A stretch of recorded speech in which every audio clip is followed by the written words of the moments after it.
Boa noite e bem-vindos a esse evento da BHH, intitulado Hot Topics em Leucemia.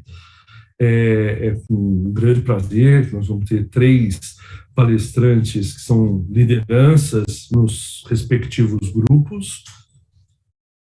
E eu, de antemão, gostaria já de agradecer a participação do Dr. Dan Polieia, da Universidade do Colorado, a doutora Marcela Cavalcante, da Universidade Federal do Alagoas, e a doutora Fabiola Traina, da Faculdade de Medicina de Ribeirão Preto, da Universidade de São Paulo. Nós vamos começar discutindo novas estratégias para o tratamento da leucemia mieloide aguda, apresentada pelo Dr. Dan Polieia, e a seguir faremos um pequeno módulo de discussão, seguido então pelas palestras da doutora Marcela e da doutora Fabiola, onde abordaremos tópicos de diagnóstico, classificação um pouco de fisiopatogenia, de situações especiais em leucemia mieloide aguda. With that, I would like to welcome and thank you very much, Dr. Dan Polieia. It's a pleasure again to have you talking to Brazil. We always learn a lot from your talks. So I would kindly ask you to start your presentation. Thank you so much, Dr. Rigo. It's such an honor and a pleasure to be speaking with you.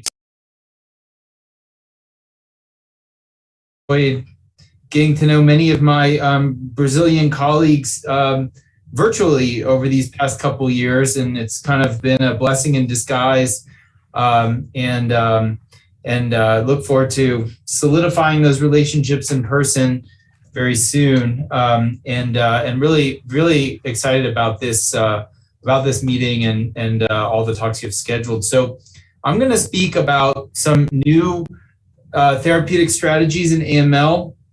There's a lot going on. There's a lot of exciting things going on. And, I think I'd like to shed a little bit of light on some early phase clinical trials that are happening that I personally have some enthusiasm for. So here are my disclosures. So I'd like to kind of start with this overview. It gives some good context into everything that's been happening in our field. So at the bottom here, you can see, of course, a timeline. And we're going to talk about different therapies in AML by era. So back in 1973, we had this paper that described basically what is now 7+3, infusional cytarabine, intermittent dosing of an anthracycline.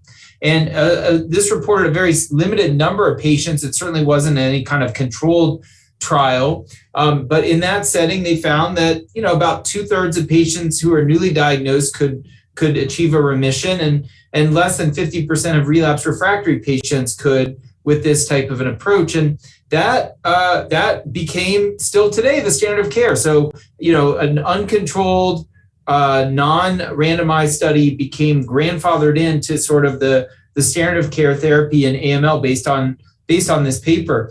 For many years, we had what I call the fallow period, where no new drugs were approved. And that's not for lack of trying, because in these decades during this era, there were lots of clinical trials. It's just nothing was working. In retrospect, I think the problem is that we didn't understand the disease. And so the treatments weren't really biologically rational.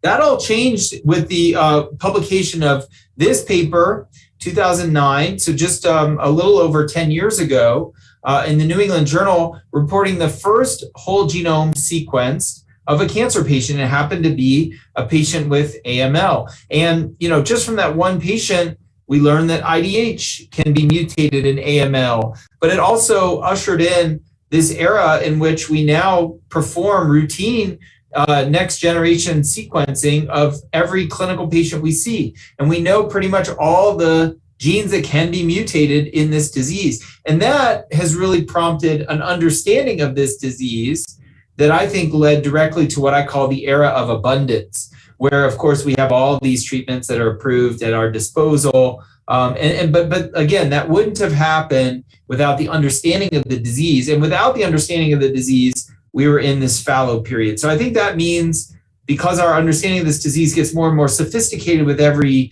with every day that the future is pretty bright for our ability to continue in this trajectory. Okay, so I think a lot of envisioning the future of AML, you have to account for venetoclax. That's sort of the elephant in the room, if you will. I mean, this is very active, reliable. We all have a lot of experience with it now. It's sort of everywhere. So I think every other treatment in the AML landscape has to find its role in the context of venetoclax. So I think that's an important consideration. You can't any longer pretend that there is no venetoclax that we're using. That's the standard of care. And in many cases, even in the relapse setting, it's become the standard of care. I think there are some exceptions to this with menin inhibitors and things like that we'll talk about, but I think that's a good rule to kind of live by. So this talk is not the talk about triplet therapies and combining everything with venetoclax. And I think, that's a strategy, not personally one that I'm too excited about. Maybe that can come up in the discussion, but that's not the way I envision the future to be. Okay, so let's start with the premise that there are some patients that don't respond to venetoclax-based regimens. So this is our data, 100 patients, and what we very unexpectedly found was that if we categorize patients based on their morphology, their morphologic status, sorry guys, I'm getting an echo now. There we go. Based on their morphologic status, according to the old French, American, British classification system, something very dramatic stood out. And that was that monocytic disease, specifically patients that would have been classified as FAB-M5, only one third of them responded. 2/3 of them were refractory. Compare that to almost, very few patients who were not M5 were refractory to venetoclax-based regimens. So this was our first clue that you could identify a population of patients that would not respond to venetoclax. And it had nothing to do with genomics and cytogenetics and any other things that people were looking for. So knowing this, I think, is an opportunity to think about how to develop other drugs. One consideration is to think about RAR overexpression, RAR alpha overexpression. We all think of RAR alpha being overexpressed in APL, and that's true, but there are 1/3 of non-APL AML patients that overexpress RARA. And there is this RARA agonist called tamibarotene, which is actually approved in Japan for APL, that is being pursued in non-APL AML patients. So for this 1/3 of patients with RARA overexpression, in preclinical models, when using this therapy, in a mouse model, it showed, especially compared to ATRA, it showed a very nice improvement in survival, and it showed the ability to cause differentiation, shown on the bottom there. Interestingly, the monocytic AML subset is the one that has the most overexpression of RARA. So that's a real opportunity in the context of venetoclax to think about how to target patients who are less likely to respond to venetoclax. So a clinical trial showed that tamibarotene plus azacitidine versus azacitidine alone showed a nice response rate in the RARA overexpressors. About 2/3 of them had a remission in a pretty small study. And it also showed that those patients with high monocytic expression had lower BCL2 expression and higher MCL1 expression. So maybe it all lines up where monocytic patients don't respond to venetoclax because they have lower BCL2 expression, but because they also are more likely to have RARA overexpression, tamibarotene might be a therapy for them. So this has prompted an ongoing clinical trial that I'm excited about, where newly diagnosed patients are being treated who have RARA overexpression, so just looking at that third, and they're being treated with venetoclax plus azacitidine plus tamibarotene, and eventually will be compared to venetoclax azacitidine alone. So this is something to keep an eye out for. This trial just got started, and I think could be a way to sort of augment those patients that are unlikely or less likely to respond to venetoclax. Okay. Staying in this vein, there's this new target that we're really interested in called LILRB4. LILRB4 is a protein that's overexpressed in monocytes. It also has some properties where it suppresses T cell activity in AML, and it is in fact overexpressed in monocytic AML. So this is, I believe, TCGA data, and you can see the M4 and the M5 have a lot comparatively overexpression of this target. So IO-202 is an antibody against LILRB4. And so the thinking is that by disrupting this target that's overexpressed in monocytic leukemia, you can restore the T cell activity and allow T cell activity to work better. And also, we think that this might be one of the factors that influences the ability of monocytic leukemia to infiltrate into organs and tissues. So by targeting this, we think in both of those cases, we can in AML patients with monocytic differentiation, we can have an impact. And so this antibody therapy is in phase 1. It's for relapse refractory monocytic AML and CMML. Remember, those are the patients that we found are less likely to respond to venetoclax. Phase 1 study ongoing. Hope to have some results to present in the near future.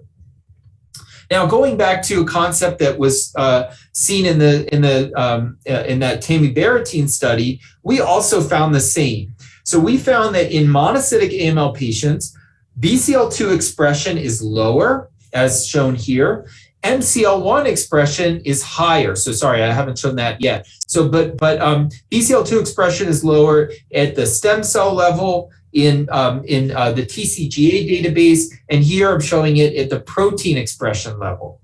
So BCL2 expression is lower, and as suggested before, MCL1 expression is higher. So that seems to compensate. Our work has shown, as you might imagine, that leaves this opportunity to target these leukemia cells that have monocytic expression and MCL1 overexpression with an MCL1 inhibitor. In this case, the pink boxes are VU-013, which is an MCL1 inhibitor. You can see that in the monocytic samples, venetoclax doesn't do a whole lot. There's the blue bar. It does in the non-monocytic compartments, but in the monocytic compartments doesn't do a whole lot, but the MCL1 inhibitor can be really effective. And when you look over here at the mouse model of a monocytic AML patient sample and grafted into a mouse model, the venetoclax doesn't really impair engraftment, but the MCL1 inhibitor does. So lots of opportunities right now to target MCL1. Here are some. This is from Anthony Stein from City of Hope. He put this together recently. I think, there are there's lots of excitement about using MCL1 inhibitors as a complement to venetoclax when it doesn't work or patients relapse. So another strategy is to look at the metabolism of the stem cell and try to target that. And that's what we do in our laboratory effort. That's the direction that our work has taken us. So this recent publication showed that at diagnosis, this is a stem cell. The stem cell is very dependent on amino acid metabolism, and uniquely dependent on this as its form of metabolism. And the venetoclax interrupts that and can prevent and can kill leukemia stem cells. In the relapsed refractory AML setting, that's no longer the case, because the relapsed refractory leukemia stem cells have many other ways to do metabolism. They can metabolize fatty acids, and also this nicotinamide pathway we found to be upregulated in this situation. And in fact, when we overexpress nicotinamide, we could overcome sensitivity to venetoclax and cause resistance. So we think that maybe blocking nicotinamide metabolism with this agent, KPT-9274, could be a successful strategy to sort of get at the a way to interrupt metabolism of these cells in much the same way that venetoclax does that in newly diagnosed AML samples or patients. And so in this case, there's also an ongoing phase 1 study just getting off the ground of this agent, KPT-9274, in relapsed refractory AML patients. So what about using venetoclax-based regimens a little bit beyond where they are currently frequently used? So the Chinese group had a very intriguing presentation at ASH. They looked at younger patients who were newly diagnosed but had adverse risk disease biology, and they did not give them intensive chemotherapy. They instead gave them venetoclax plus decitabine.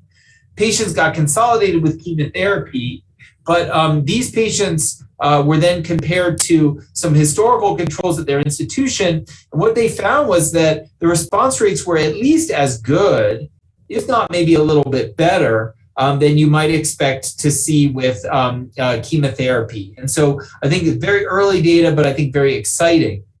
You know, I think it's a little bit getting ahead of ourselves to say that this is the end of chemotherapy. And ultimately, I think we're going to need to do a randomized study to show something like this is effective. But we, too, are doing this at our institution. We're giving venetoclax azacitidine to newly diagnosed younger patients who have adverse risk biology. We're not giving them chemotherapy. We're getting them into a remission with the venetoclax and then taking them to transplant. We presented this last year at ASH, and with very preliminary data, a high response rate. And this, I think, is going to be a viable strategy. So we'll see. Any talk about the future of AML, we have to talk about menin inhibitors. This is a super exciting area, a new targeted therapy for both the MLL rearranged and NPM1 mutant AML patients. Also, by the way, this has a biology to work in MLL rearranged ALL as well. Many companies are in the mix here trying to work on menin inhibitors. We've heard clinical results from Syndax and Cura. Here's some data from Eitan Stein. He presented this at last year's ASH. Mechanistically here, he shows that when you have an MLL rearranged acute leukemia, you sort of interrupt this genes transcription program mediated by HOX and MEIS, and that leads to leukemogenesis. If you bind up the menin, don't allow it to interact with the MLL, then you turn this program off, and you can basically interrupt this process and potentially treat the disease. He showed some really intriguing early phase data. These are all relapse refractory patients with either an MLL or an NPM1 mutation. And he's showing that the overall response rate was 55%. And I want to draw your attention also, as he did, to the MRD negative rate here, which is really impressively high, for a relapse refractory study of a single oral therapy. So I think there's reason to be really enthusiastic about this being a new potential targeted therapy. The last couple slides, we recently showed that there are some factors that can differentiate a response or predict a response to intensive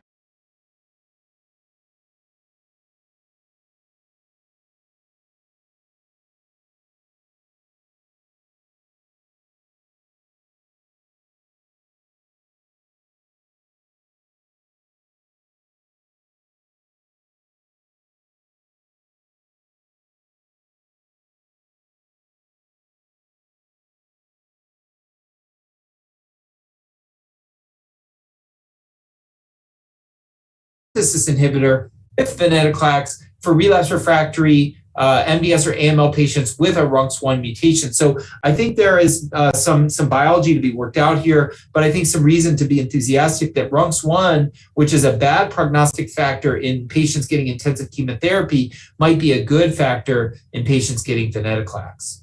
And talking about omecitaxine, we have some other findings that omecitaxine plus, in this case, azacitidine might be an effective therapy for newly diagnosed MDS patients. We just presented this at ASH last year, a phase 1 study of omecitaxine plus azacitidine in this patient population. We're getting a high response rate. They're all marrow CRs so far, but we're able to take a lot of these patients to transplant, and we have some good long-term survival now. So I think that might be another avenue. Okay, just finishing up, back to where we started with venetoclax. There have been some presentations recently in MDS that for HMA failure MDS patients, which is a really bad problem, no good therapies there, we can get a pretty decent response rate with venetoclax plus azacitidine. And so I think 39-40% in that population is better than the alternative, which we really don't have anything there. So I think that's something to keep our eye on. And then also venetoclax azacitidine in the newly diagnosed setting, there's an ongoing randomized study that AbbVie is doing called the Verona study. The preliminary data here from the earlier phase trials is showing a very high response rate for newly diagnosed high-risk MDS patients who get venetoclax plus azacitidine. So we'll see if that pans out in the randomized setting. Hopefully it will, but this is looking like maybe a promising future for MDS. So thank you so much for your attention, and we will. I'll pass it on to the next presenter. Thank you very much, Dr. Polija. We have a small time for some discussion, some questions. I would like to ask you something about tamibarotene. And for APL, the tamibarotene or ATRA, they know that they target the RAR alpha receptor and drive them to degradation, usually by SUMO. Is that the same mechanism? Do you think, because this is the normal allele, it's not rearranged, so it doesn't make much sense if it's degraded? That's a great question, and you know what? I don't really know what the proposed mechanism is, and I don't know that that's been published. The clinical results have only been published in abstract form from the tamibarotene plus azacitidine regimen. So it's a great question. There is a suggestion that this can induce differentiation, and that was in the preclinical paper, and they showed that in a mouse model. But yeah, I mean, how that would be without the translocation and how the biology might be similar or different to APL, I don't know. It's a great question. I think something we'll hopefully learn more about. Fantastic. So, and do you know whether it crosses the brain-blood barrier? That's an interesting question. I'm guessing that is known because it has been through the approval process, at least in Japan, but I don't know the answer. Okay. So we have another question here from the audience asking about B-phenotypic leukemias, if any of these trials have also included B-phenotypic leukemias. Yeah, to my knowledge, no. So I think the menin inhibitor trials, they have historically been including ALL or biphenotypic or MPAL leukemia if they have the MLL rearrangement. But this is, kind of a soft spot for sure in the field. I think that the other trials would exclude such a patient. And yeah, I mean, I think we need to think better or more broadly about people who have that entity because we don't have good treatments for them. Yeah, and I was worrying because, of course, the monocytic leukemias have a higher chance to have the CNS infiltrated. So that was, I imagine that's a great point. And, in fact, most of these trials exclude a patient with CNS involvement. So it does make it really hard to get monocytic patients onto clinical trials. Okay. So also in the design for the designs for studies involving the refractory, relapsed refractory AML that were treated, that are venetoclax resistant, are these trials considering stem cell transplantation if the patient achieves complete remission? Or these are completely ineligible patients to transplant? Absolutely. I think that's very often the goal. And all the studies that I presented would definitely permit a patient to come off the study and pursue a transplant. And in fact, some of the studies are getting really sophisticated about this. So that Syndax menin inhibitor study, if you get into a remission with that therapy, come off and go to transplant, you can go back onto that treatment as a maintenance post-transplant. That's now built into the protocol. So people are getting really smart about doing this and incorporating transplant. Okay. So we have one question. Actually, it's not directly related to your talk. They are asking about APL and relapse APL that are in remission after ATRA plus ATRO and submitted to auto transplant. If there is any indication for maintenance. Oh, that's tough. It's been a long time since we've done an auto transplant for a relapsed APL patient, but I think that's a good way to go. I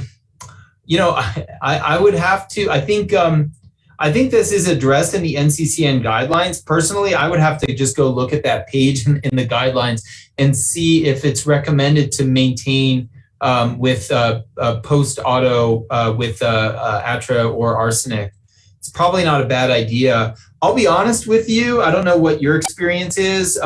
In the years since we've adopted the Lococo regimen, at least for low-risk patients, we've had no relapses. So if a patient makes it through induction without, a fatal bleed, they've been cured. A higher risk APL, I'm sure, I think there's more issues there. But frankly, when we use one of the chemo plus ATRA plus arsenic regimens on them and they make it through induction, we haven't really had relapses there either. So I'm a little rusty on relapsed APL because we're doing so well. Yeah, it's a little bit of context because arsenic is not approved as first line in Brazil, so that's why.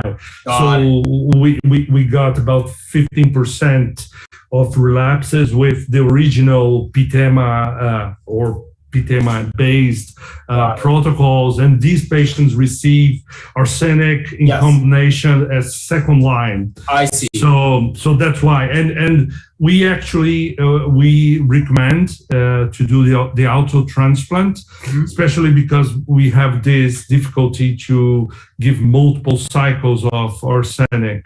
Got it. And although the experience is really little, we don't recommend maintenance after the auto transplants. Interesting. But this is it's more anecdotal. I mean, it's really also a short experience. Good to know. Yeah, that's very interesting.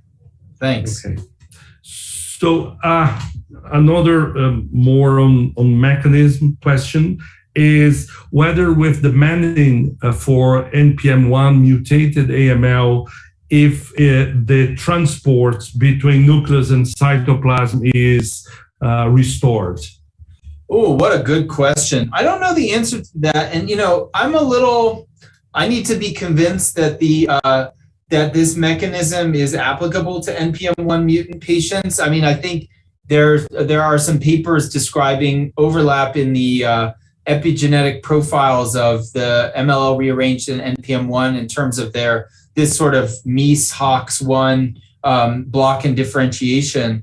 I don't know if it will restore. It's a great question about the side of the nuclear cytoplasmic transport there.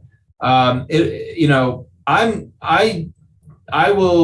watching very carefully to see if there's efficacy that's equivalent in the MLL rearranged, which I'm a believer in, versus the NPM1, which I kind of want to see. But I also think, just to kind of go with that question, I think there's probably other subsets of AML that have this sort of epigenetic profile without an MLL gene rearrangement and without an NPM1 that I know some people are really working hard to find, because if we can, discover even a small slice of those patients, if there's another 5% of patients that could benefit from this, I think that would be useful. So it'll be really interesting to see coming up.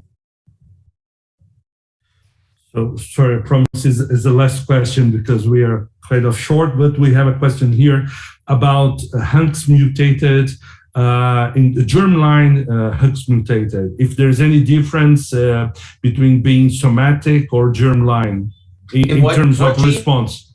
The runks. Oh, runks, yeah. Great question. Everything that I presented was all somatic. So It's great that you guys are paying attention to these familial inherited myeloid malignancies like RUNX1. I haven't had an opportunity to test that just because I haven't had a RUNX1 germline patient get venetoclax. I wonder the same thing, whether the biology or the mechanism would be the same. And I've had a couple of discussions even with there's a big group in the United States that is advocating for more research and attention on patients with this inherited condition. So, I'd be really interested in exploring this, but haven't had the opportunity to try it and don't know of any case reports either of patients with that germline mutation that did or didn't respond to venetoclax. So I think it's an open question. It's a very good question. So thank you really very much. It was an excellent presentation. Always bringing new data for us. It's always exciting. Thank you. So with that, and with with a link from the last question, I would like to now invite Dr. Marcela Cavalcante Andrade Silva to give her talk on myeloid neoplasias with germline predisposition.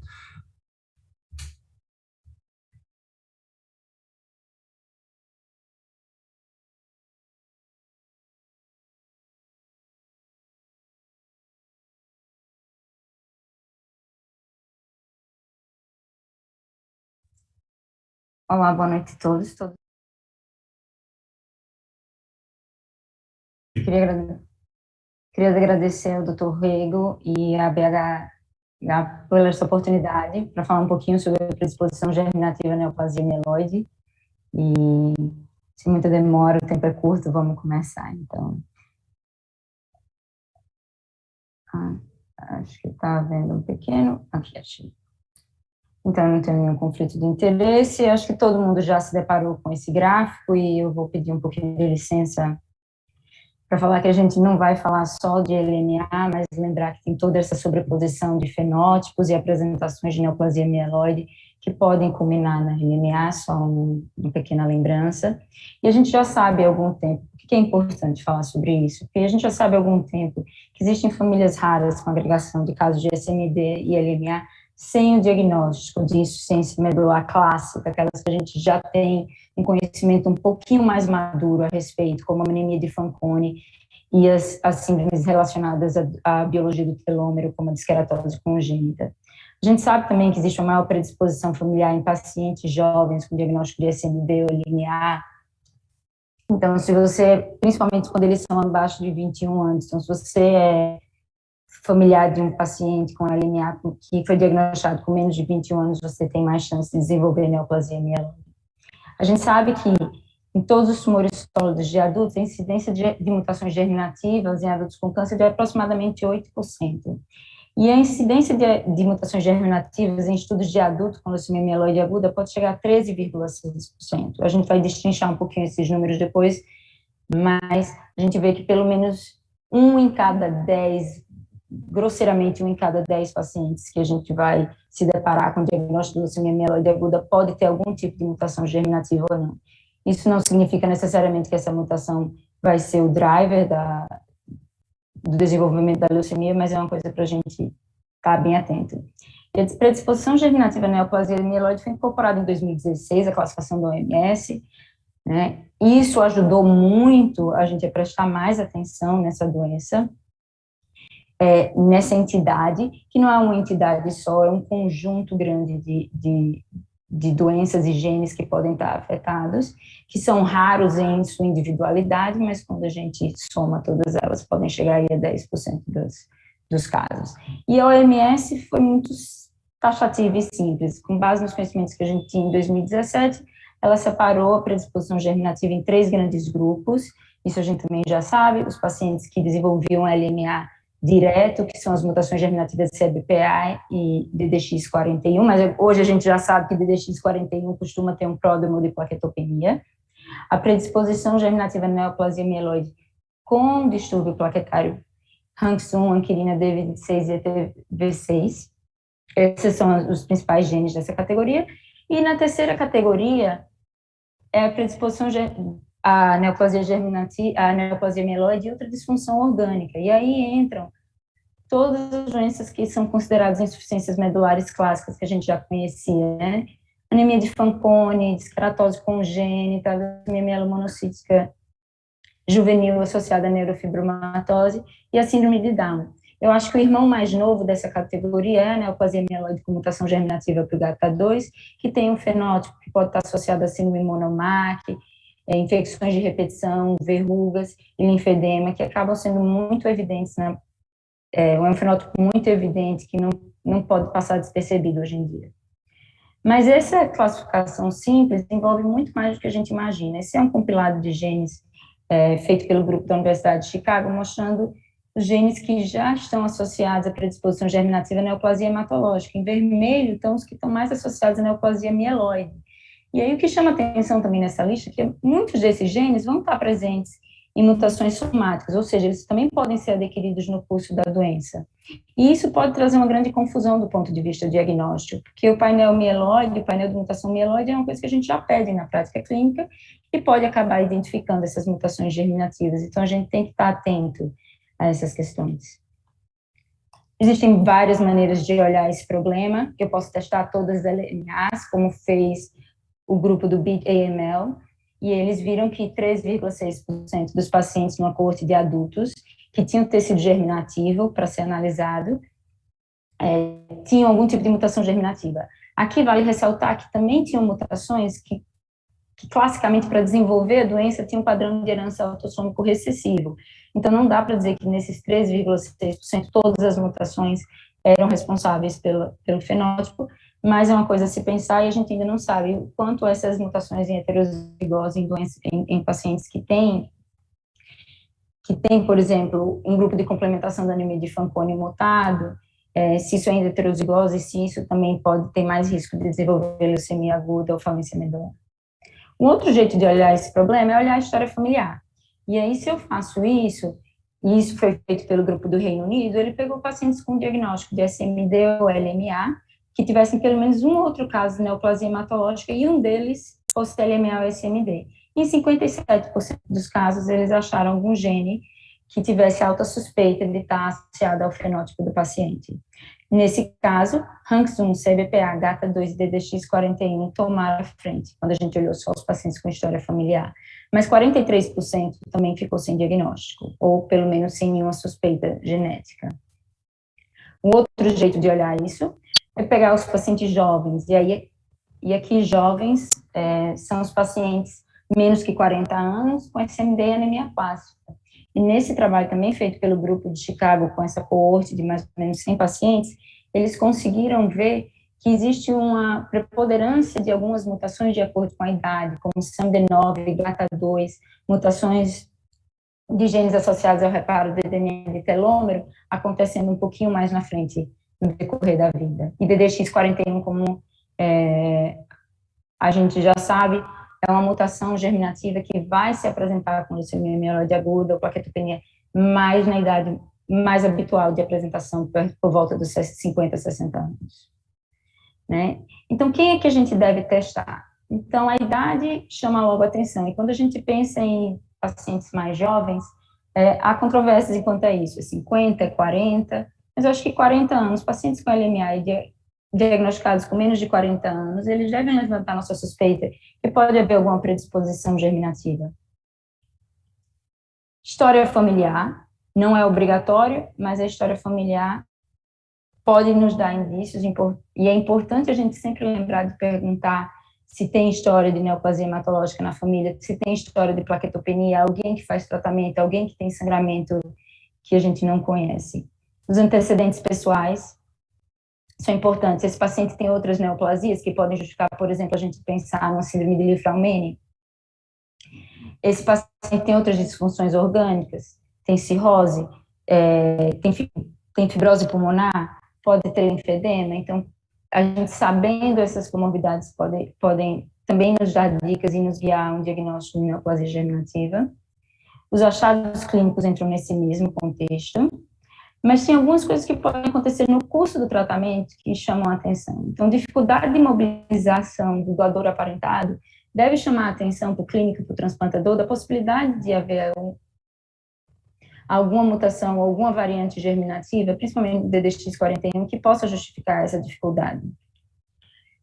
O cariótipo, como nosomia do 7 em pacientes jovens, ele é muito comum, muito presente em pacientes que têm diagnóstico de mutação de SAND9, SAND9L, ou mesmo GATA2. Então, só a monossomia do 7 já pode ser um indicativo de que o paciente tem uma predisposição germinativa, principalmente nos pacientes mais jovens.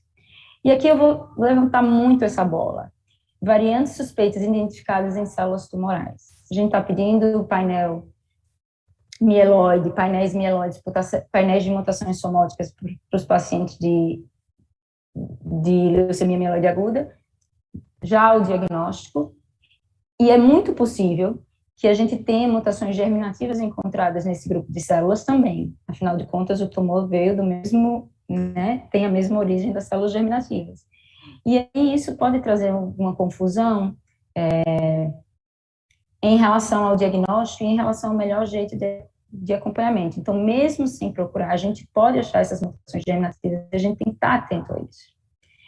Então, o grupo nórdico, vou passar aqui rapidamente, ele tentou organizar, no consenso deles, como é que eles vão investigar. E eles separaram basicamente pelo grupo que tinha uma história familiar pessoal muito sugestiva e ia direto para aconselhamento genético e pesquisa de variantes germinativas. Os pacientes que a mutação foi encontrada nas células clonais, ou seja, o diagnóstico num painel ou no perfil mutacional do tumor. E, por último, os pacientes com menos de 50 anos que tivessem aberração do cromossomo 7, né, no cariótipo. Então, todos esses pacientes, eles foram considerados por esse grupo nórdico como suscetíveis e com indicação de realizar a investigação para predisposição germinativa. Então, é mais amplo do que a gente poderia imaginar. E aqui eu vou falar quais seriam os nossos passos para a investigação. A gente não vai conseguir passear por todas as predisposições, mas uma parte muito importante é o aconselhamento genético. E aconselhar os pacientes quanto à possibilidade de resultados incertos nessa pesquisa. E isso a gente deve fazer não só no painel germinativo, quando a gente está pensando em mutações germinativas, mas também em relação ao painel somático. A gente pode encontrar mutações germinativas, a gente precisa aconselhar esse paciente que ele não deve, que podem surgir dúvidas em relação aos achados e pode não ver achado nenhum também, tá? A outra questão é a gente obter a amostra de tecido germinativo, e aí sangue e medula não são boas opções.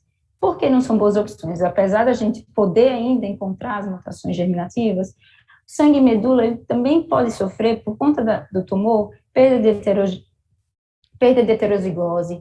Existem algumas neoplasias e mutações que levam a um fenômeno de reversão somática, onde essa mutação acaba desaparecendo da célula tumoral. E você pode acabar perdendo o diagnóstico ou erroneamente achar que o paciente não tem, por conta desses fenômenos. Então, sangue e medula ainda não são boas opções, mas a melhor opção ainda não está clara. Hoje a gente advoga muito ainda pelo DNA de cultura de fibroblasto, e tem vários motivos para isso. A contaminação do sangue diminui, você consegue uma quantidade de DNA muito boa, mas isso leva tempo, isso leva em média 27 dias para a cultura, e você pode não ter tempo para esperar isso, para, por exemplo, definir o doador do seu paciente, candidato a transplante. Outras opções são linfócitos T selecionados, né, da imunofenotipagem, ou por coluna, e até mesmo a gente fazer a extração de DNA do bulbo capilar, tá? No bulbo capilar, a dificuldade que a gente tem, às vezes, é a quantidade de DNA que vai apresentar. E o terceiro passo é definir qual vai ser o teste realizado. Eu vou fazer uma investigação de gene específica, eu tenho um fenótipo que me ajuda a definir qual é a mutação, eu tenho um paciente com linfedema, verrugas, infecção de repetição, será que eu preciso investigar tudo ou eu vou direto no GATA2? Então, a gente tem que ficar atento qual teste a gente seguir. A gente pode fazer um painel guiado por NGS. Muitos laboratórios privados hoje fornecem isso, e isso pode ser também feito de forma de pesquisa, ou você pode sequenciar o exoma completo, o genoma completo, o array, para identificar variações de número de cópias. Então, assim, o espectro é grande, é amplo, a gente tem muitas possibilidades, mas a gente precisa selecionar elas de acordo com as nossas hipóteses, para evitar gastos e também para evitar achados que a gente também vai ter ainda muita dificuldade de definir o que são. E por que a gente tem dificuldade de definir a significância clínica desses achados? Porque a gente precisa fazer as variantes ainda são classificadas por critérios do ACMG e do CAP, do Colégio Americano de Genética, onde eles variam de benigno até patogênico, passando por variantes de significado incerto. E esse talvez seja a nossa maior preocupação, porque essas variantes de significado incerto, elas podem sim ter um significado clínico, mas na maioria dos centros, quando a gente está pensando fora do ambiente de pesquisa, vão ter muita dificuldade de avançar na investigação dessa variante de significado incerto e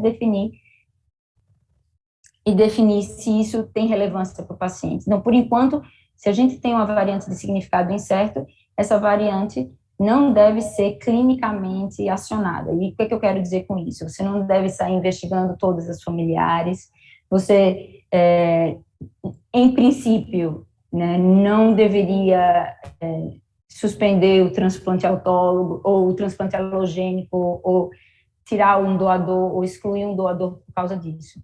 Mas é uma coisa a se pensar e não tem muito ainda certo ou errado, mas a gente precisa ter ideia de que não dá para ficar investigando todo mundo ou a família inteira de uma variante de significado incerto, a não ser que você vá conseguir fazer os testes funcionais e garantir que essa variante realmente tem significado clínico. E aqui eu trouxe alguns casos para ilustrar, né? E aí essa paciente de 35 anos, com diagnóstico de LMA, um cariótipo normal, fez um painel de mutação para LMA, que mostrou essa mutação pontual, que levou, né, que trocou uma guanina por uma citosina na posição 320 e levou à produção de uma proteína anômala do Hansen.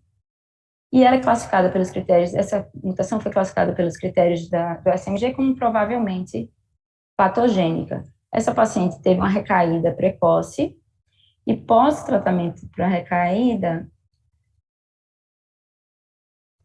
ela falou, nossa, mas tem outras coisas que estão acontecendo. Meu pai, meu irmão e meus 2 sobrinhos têm plaquetopenia, menor do que 100 mil, tá? E a gente não tinha tecido, na ocasião ela não tinha tecido germinativo, e em vez de a gente fazer o tecido germinativo, a gente resolveu investigar os familiares e ver se esses familiares também tinham a mutação, que é um jeito também da gente definir se essa mutação é germinativa ou não.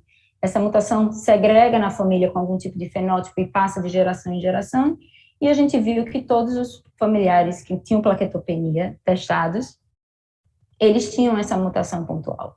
E a gente pesquisou especificamente a mutação pontual. Então, esse é um exemplo que ilustra bem você ter uma mutação germinativa encontrada num painel somático. E agora a gente tem outra questão.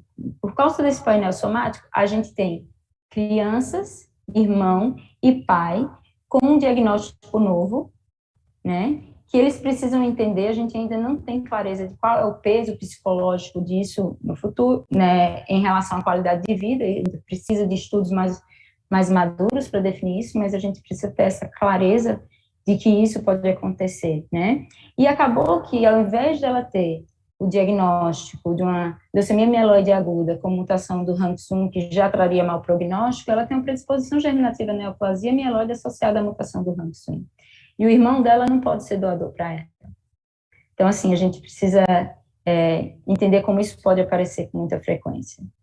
E esse aqui é um outro caso que eu acho que vale a pena ilustrar para a gente diferenciar. Então, a predisposição germinativa associada à mutação do HANX1, ela tem aproximadamente 40% de penetrância. Ou seja, nem todo mundo vai desenvolver neoplasia mieloide. E as penetrâncias são diferentes de acordo com as doenças investigadas. Então, ela tem os familiares com plaquetopenia e a mutação do HANX1, que provavelmente, aí, pelo que a gente sabe hoje, tem 40% de risco de desenvolver uma neoplasia ao longo da vida. Mas tem outras mutações, como nessa família B, onde a gente tinha um caso de SND de alto risco e plaquetopenia, só que tinha uma grande quantidade de familiares com plaquetopenia. Essa paciente foi O probando dessa paciente, na verdade, era irmã da paciente com leucemia, que evoluiu para leucemia aguda, e ela tinha mutação da anquerina D26. E faz muita diferença eu separar quem tem mutação de anquerina D26 e quem tem mutação do gene HANS1. Do ponto de vista prático, é simples. Se você consegue olhar nesse heredograma, que tem muito mais gente com plaquetopenia para uma pessoa só com neoplasia mieloide. A penetrância aqui gira em torno de 7%. Só isso faz uma grande diferença na hora que você vai aconselhar os pacientes sobre o risco dele desenvolver uma neoplasia mieloide ou uma leucemia aguda. Então, a gente ainda tem muita coisa para evoluir, e eu acho que no Brasil a gente ainda precisa evoluir muito no aconselhamento genético, e que ele é essencial para a compreensão dos resultados, e as implicações de uma área ainda não tem muita certeza, ainda tem muita incerteza. Nem sempre medidas preventivas existem, então você vai ter o diagnóstico, e você vai fazer um screening uma vez por ano, mas ainda não tem nenhum fenômeno, não tem nada que indique para você, por exemplo, que você vai transplantar esses pacientes de forma preventiva. Como, por exemplo, a gente já tem algum know-how ali na anemia de Fanconi. As potenciais consequências para os familiares portadores de mutação, a gente também não sabe qual é o impacto disso na qualidade de vida. O que essa notícia traz ao longo da vida de uma criança que, ao longo de toda a vida, vai saber que tem essa predisposição. A gente vai viver isso em outras situações também, né? E isso a gente vai precisar realmente estudar e pensar, e a gente vai precisar montar equipes nos nossos serviços que possam trabalhar com esses diagnósticos. E a verdade é que existem grandes avanços na fisiopatologia e reconhecimento das novas síndromes, mas ainda existe um vácuo de conhecimento no que se refere ao manejo clínico desses pacientes. Pode usar granuloquine? Não pode? Eu posso usar outros fatores estimulantes? Eu posso usar? A gente não sabe isso. E aí a formação de centros especializados e cooperação entre os centros é super importante, inserir esses pacientes em estudos clínicos. Então, por exemplo, o NIH, ele convoca pacientes do mundo inteiro para fazer um estudo de história natural dos portadores de HANS1. Então, a gente tem que começar a juntar esses casos, todo mundo com o seu, para a gente poder avançar. E eu espero não ter passado muito do tempo, eu estava aqui sem o relógio, eu agradeço demais novamente ao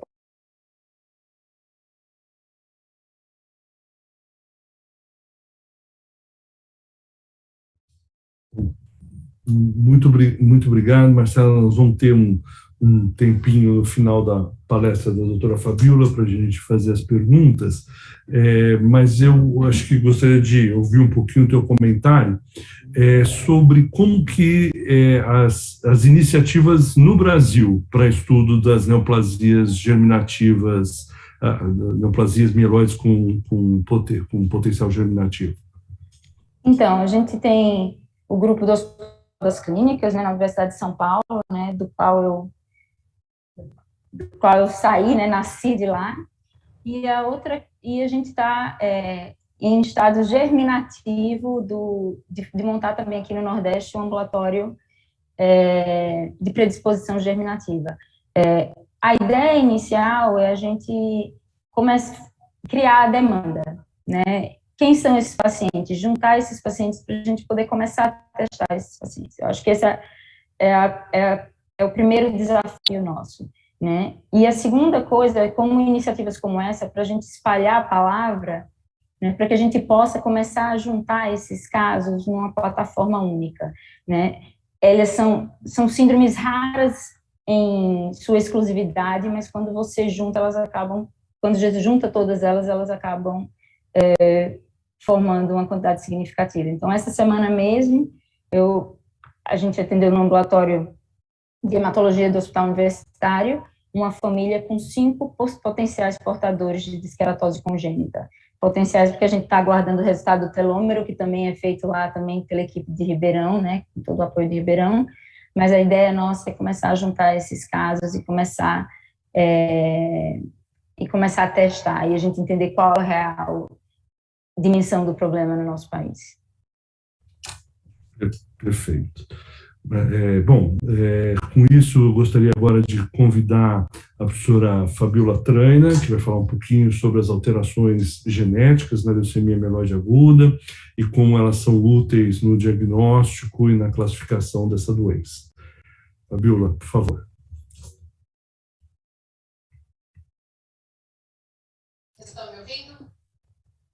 Sim. Eu queria agradecer.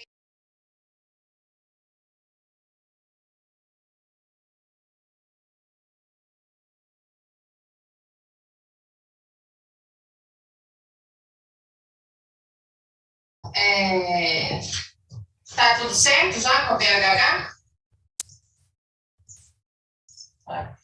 Deixa eu ver se eu enxergo bem pequenininho.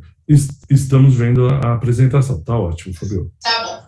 Então, bom, meu tema é sobre a certificação de risco da LMA, nova proposta de European Leukemia Net. Então, assim, meu tema já é bem mais estabelecido do que o tema da minha colega Marcela, que acabou de falar. Próximo slide, por favor.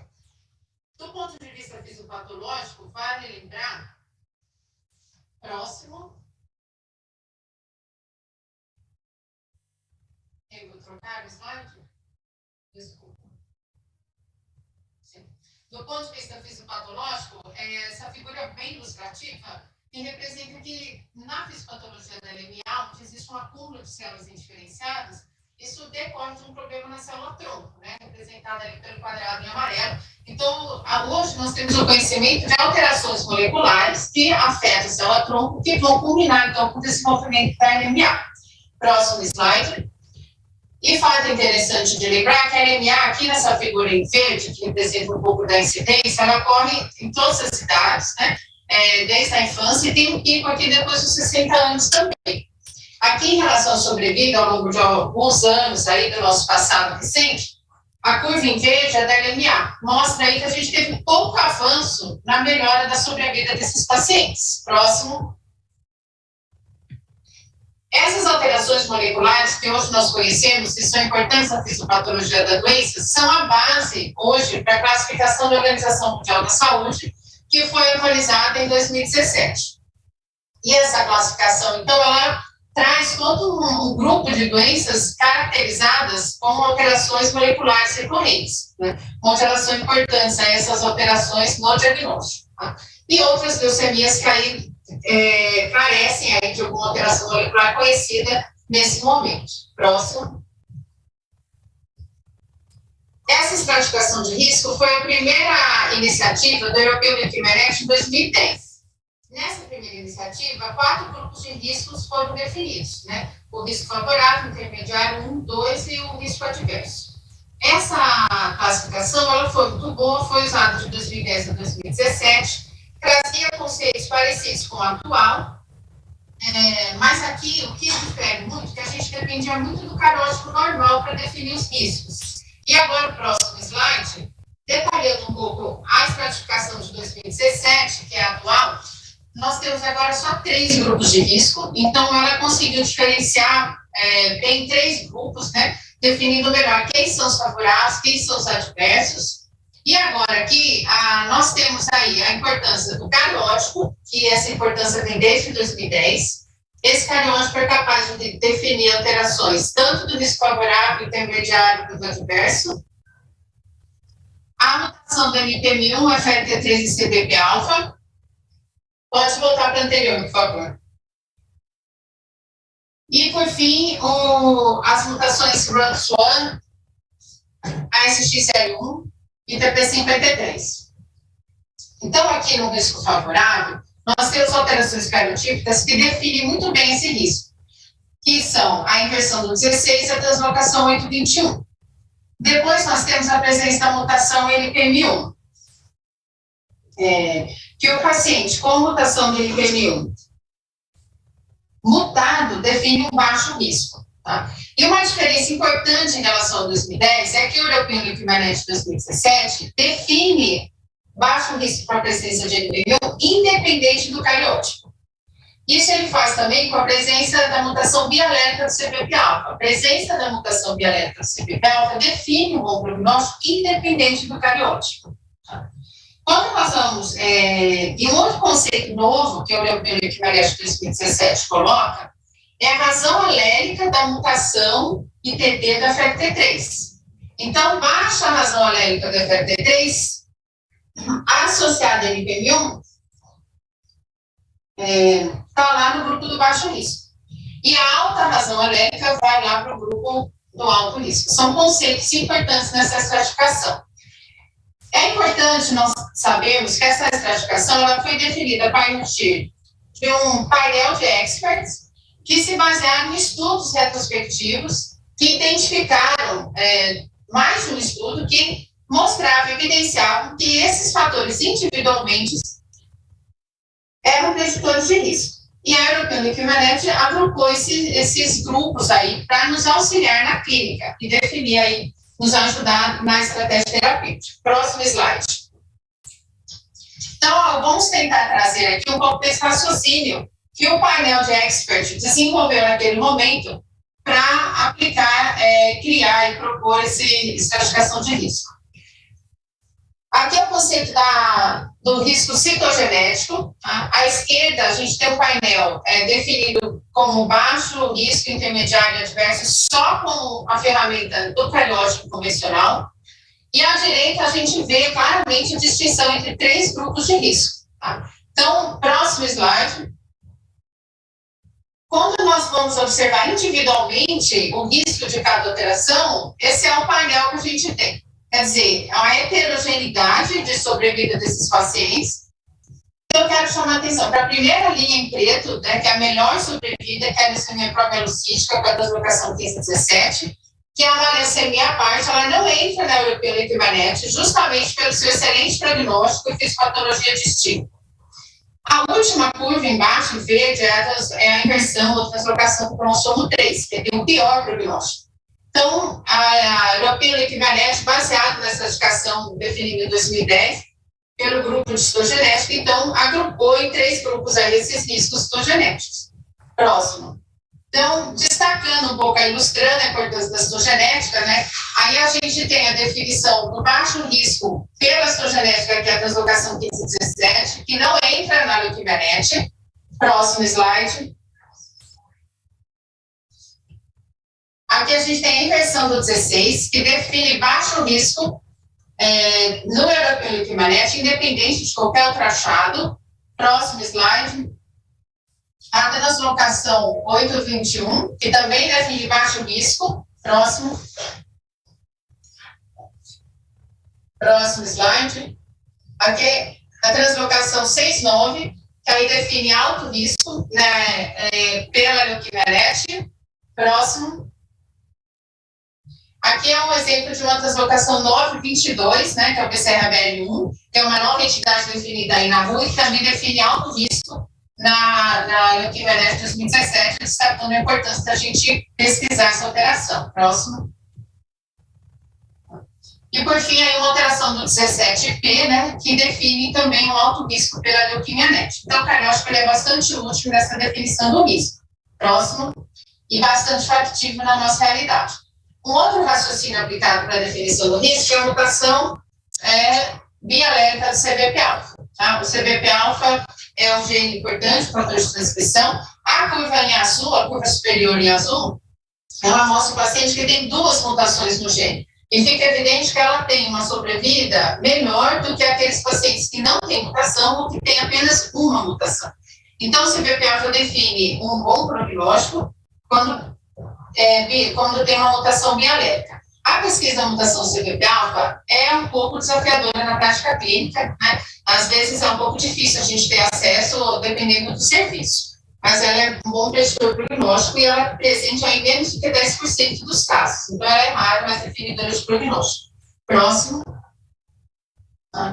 Esse aqui é o conceito da mutação NPM1. Tá? Um fato importante é que a leuquimia de 2017, baseada até nesse estudo, definiu que a presença de mutação NPM1, independente do cariótipo, é preditora de bom prognóstico. Tá? Então, aqui os pacientes todos têm mutação NPM1 e ele compara aí diferentes grupos de cariótipo normal e alterado, tá? Na presença ou na ausência da mutação FLT3 e não tem diferença nessa sobrevida. Então, esse foi o conceito que foi incorporado na leuquimia-net. Próximo slide.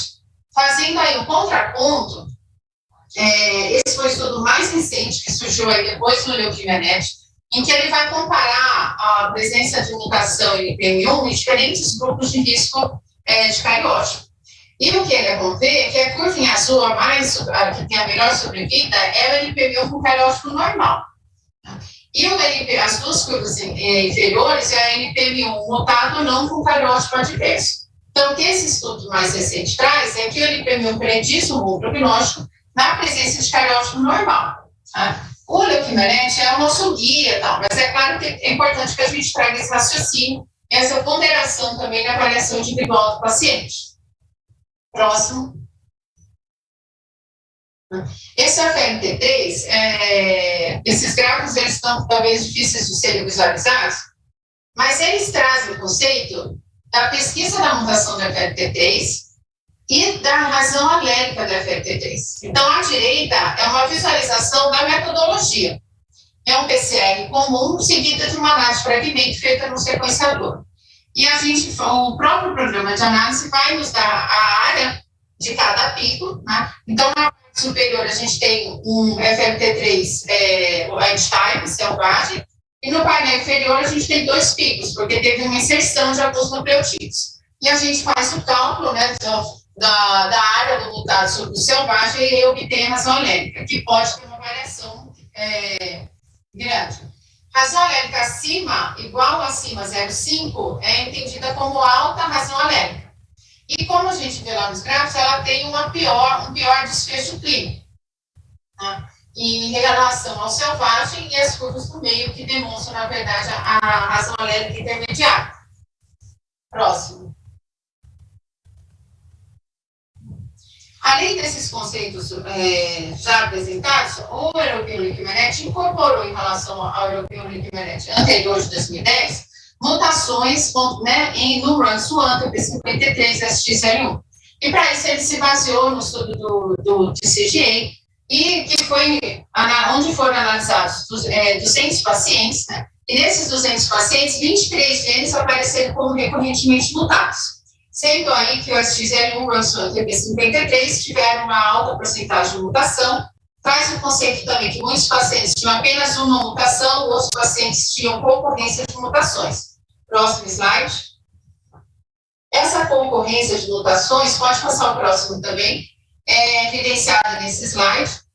Então, a gente destaca que, principalmente a concorrência, não sei se vocês conseguem ver, de NPM1, FLT3 e DNMT3A, as concorrências estão aqui representadas em azul, e então é um painel heterogêneo complexo aí de entendimento.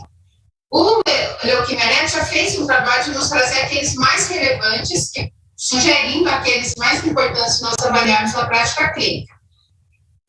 Próximo slide. E aqui são aqueles sugeridos pela European Leukimenet, que é a mutação do SXL1, mutação no RUNS1 e no TP53. Então, as curvas, elas evidenciam aí. Vou mostrar só um minuto. No SXL1, né, o Event for Survival, o Overall Survival embaixo, o mutado em vermelho, né, tem uma pior sobrevida e um pior Event for Survival. Essas diferenças são estatísticas. RUNS1 também, o wild type está em azul, sempre mostrando um melhor desfecho clínico comparado com o mutado, que é a curvinha amarela, e o TP53 é uma análise tanto do TCG quanto do BIT-ML, que é um estudo mais recente, mostrando aqui que o mutado em amarelo sempre tem um desfecho clínico muito ruim. O impacto da mutação XL1 RUNS1, ele acontece para os pacientes aí que não têm um marcador de bom prognóstico. Então, se ele tem uma inversão do 16 ou translocação do 21, mutação no NPM1, ele define um bom prognóstico. Na ausência de marcadores de bom prognóstico, esses marcadores definem pior prognóstico. Próximo slide. Detalhe, né? O estratificação de risco de 2017 foi, então, uma compilação de fatores de risco apresentados em vários estudos. E, mais recentemente, agora, esse European Leukimenet foi validado nesse estudo de 2020, onde eles incluíram 1.116 indivíduos e aqui eles conseguiram definir, individualizar 3 grupos de risco, onde a sobrevida foi estatisticamente diferente, né, tanto para a sobrevida global à direita, quanto para a sobrevida livre de recidiva à esquerda. destacando aí, trazendo, reforçando o conceito que essa estratificação de risco ela é útil na prática clínica. Apesar disso, próximo slide. A própria European Leukemia Network, né, no paper que ela explica todos esses conceitos, ela reconhece que tem outros fatores clínicos que impactam também no risco do paciente, como principalmente a idade, a contagem de leucócitos. Mas o fato é que a Leukemia Network, ela focou na biologia da doença, que é responsável por 2/3 da evolução aí dos pacientes. Mas, na prática clínica, esse é um trabalho recente que inclui aí coortes do Brasil, né, tanto da USP de São Paulo quanto da USP de Ribeirão Preto, e ela traz esse conceito também, considerando aqui na análise multivariada a idade, a albumina, a contagem de leucócitos e a estratificação molecular baseada no Leukemia Net, mas aqui definida como AGR, porque ela acaba considerando uma estratificação de risco mesmo na ausência de alguma das investigações moleculares, tendo em vista que na nossa realidade nós temos dificuldades principalmente de conseguir a mutação no TP53, X01, RUNX1. Esse conceito ele é apresentado também pelo Leukemia Net, como eu falei, mas o foco do Leukemia Net é a biologia molecular.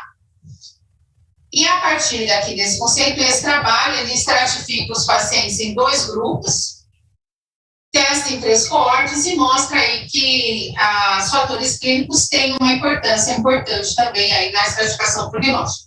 O mesmo conceito também é apresentado por outros trabalhos, teve uma atualização mais recente de 2022, mas então a gente tem que pesar esses fatores na clínica, né? Mas é claro que o molecular é muito preciso, né? E deve ser sempre incorporado aí no nosso raciocínio. Então, eu queria finalizar e agradecer. E abrir para as perguntas, né?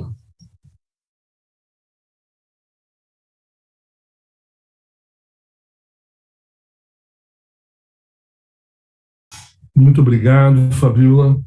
Agora nós temos aí uns 10 minutinhos para algumas perguntas. Na verdade, Marcela, eu recebi aqui uma mensagem, a colega não conseguiu identificar a colega, mas ela fala que tem 2 famílias com provável predisposição germinativa mieloide, e gostaria de saber onde posso solicitar o aconselhamento genético no Nordeste. Então, a gente não tem, pelo menos no meu conhecimento, nenhuma equipe que faça esse trabalho específico, né? A ideia é a gente montar essa equipe, porque a gente não tem geneticistas clínicos, pelo menos do meu conhecimento, que estejam voltados para as neoplasias hematológicas. A gente já tem uma boa gama de geneticistas clínicos trabalhando com tumores sólidos, mas com tumor hematológico em específico, com experiência nisso, eu ainda não tenho indicação. Mas eu me ofereço, eu tenho meu e-mail aí, eu posso passar o e-mail depois para ela, para tentar ajudar ela, pelo menos trilhar os pontos mais importantes que a gente precisa. Não é a mesma coisa, né? É muito comum o hematologista achar que pode trilhar todo o caminho do aconselhamento genético, mas enquanto a gente não tem as equipes montadas, eu acho que vale a pena a gente...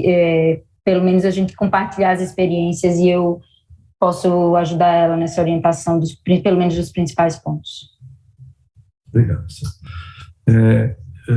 Daniel, eu vou fazer a pergunta em português. Você pode... Está sendo traduzido? Yes, I am. Thank you.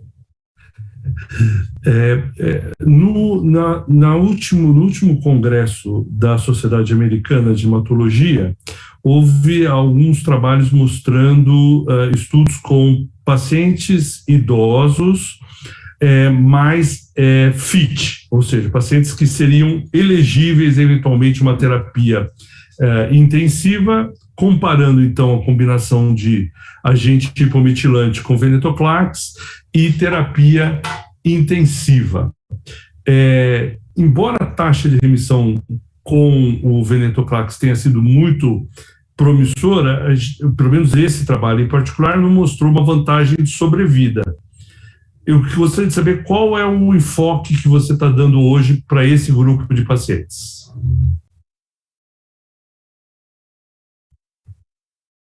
Another question for me. Yeah. Well, I have a problem with all of those studies that were presented because none of them controlled for obvious problems that get venetoclax were older and more likely to have adverse risk disease biology, less likely to go to transplant.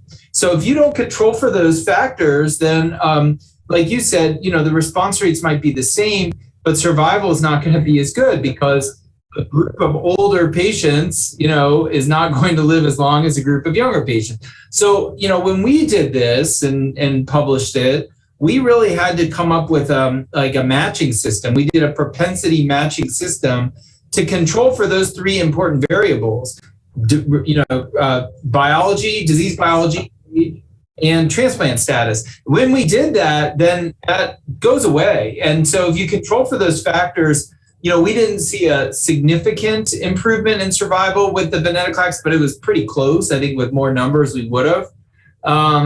So, I mean, I don't understand what, these abstracts shouldn't get published like with that, with that flaw. So I think it was interesting to see that, but I think, you have to control for those important baseline factors. Pelo menos por enquanto eu só vi na forma de resumo do estudo, eu não vi nenhuma publicação realmente mais robusta com esses dados. Yeah, I haven't either. Fabiola, uma pergunta a respeito na pesquisa de mutações do FLT3. Classicamente se fazia por RT-PCR seguida de eletroforese capilar. E, inclusive, havia uma recomendação que não fosse feita por NGS. Hoje, o NGS muitos grupos já incorporam a pesquisa do FLT3 na rotina das detecções por NGS. Eu queria ouvir a tua opinião. Qual que você acha a limitação e as vantagens aí? Qual que você escolheria? Eu escolheria o PCR e a análise de fragmento. Bem fácil, bem simples, bem rápido. Inclusive, claro que a limitação é ter acesso ao equipamento, mas ela é muito rápida e muito fácil de analisar, principalmente pensando nos serviços que podem usar o inibidor de FLT3. Então, essa metodologia permite você saber rapidamente aí o resultado. O NGS, ele precisa de uma análise específica, né? Assim, eu estou aprendendo ainda também essa análise, mas ela precisa de um pipeline adicional que é diferente das análises de mutações, licença ou deleções, porque aquela inserção de algumas repetições, então, assim, é uma fase que eu estou aprendendo, precisa ter esse detalhamento da análise, né? Ter um pipeline adicional. Então, realmente, assim, tem que estar com quem tem experiência nisso. Mas eu acho que o NGS não vai substituir essa metodologia simples aí para fazer a pesquisa do PCR e análise de fragmento.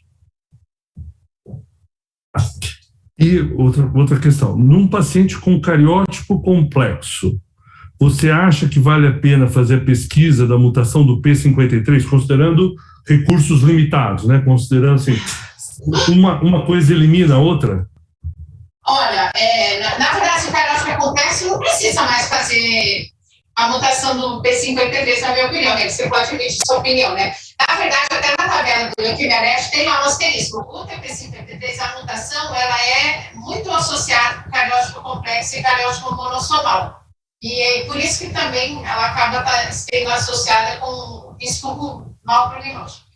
Mas eu acho que não tem necessidade de se preocupar com a mutação do TP53 na presença do cariótipo complexo ou monossomal. Você concorda? Concordo. Eu acho que a superposição é muito grande. Eu acho que não vale a pena você. E aproveitando o mesmo gancho, e o paciente com P53, qual, Marcela, você levaria para uma pesquisa de Li-Fraumeni, para uma pesquisa germinativa? Eu levaria aqueles pacientes que tivessem história de múltiplos cânceres Isso aí é tricky, porque se você imaginar assim, que no contexto de um LLC, por exemplo, você pode ter TP53 associado à biologia da doença, você pode ter citopenia clonal, né? Você pode ter, e aí você ainda pode ter o lifralmene junto. Eu acho que, do ponto de vista prático, eu levaria o paciente que tem uma história familiar muito forte de neoplasias, né, de diversos sentidos, ou que tivesse uma história pessoal de neoplasia familiar. Quando a gente olha as frequências alélicas, é difícil a gente tirar conclusões de frequências alélicas de sangue. Dá para ajudar ali, a frequência alélica é de 50%, pode ser mais suspeito, a gente poderia ficar pensando, né, ter vontade de fazer a pesquisa germinativa, usar uma cultura de fibroblastos para definir, mas é difícil você definir que uma mutação é germinativa só pela frequência alélica. Mas eu acho que se ele tivesse ali essa frequência alélica estável, né, em remissão ou durante o tratamento, por volta ali dos seus 40%, 50%, se o paciente tivesse uma história pessoal ou familiar importante de outras neoplasias, eu levaria esse paciente para investigação germinativa. E, às vezes, talvez esse também seja um marcador. Se você tem essa possibilidade de fazer a pesquisa, né, do TP53 e em vários pontos da doença e ver se o paciente mantém a mesma frequência alélica, a frequência alélica é relativamente estável, às vezes esse é um marcador aí indireto que talvez possa ser germinativa, né? Então esse é um jeitinho também da gente olhar, de burlar. Perfeito. Bem, nós não temos mais perguntas. Só parece que apareceu uma. Não, não, perdão. Não temos mais perguntas. Eu gostaria, então, de agradecer a todos, em meu nome, em nome da BHH. Eu gostaria de agradecer o apoio da ABVE e espero que a audiência tenha aproveitado. Eu aproveitei muito e foi um prazer estar aqui com vocês. Boa noite. Boa noite, muito obrigada. Boa noite, obrigada.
Música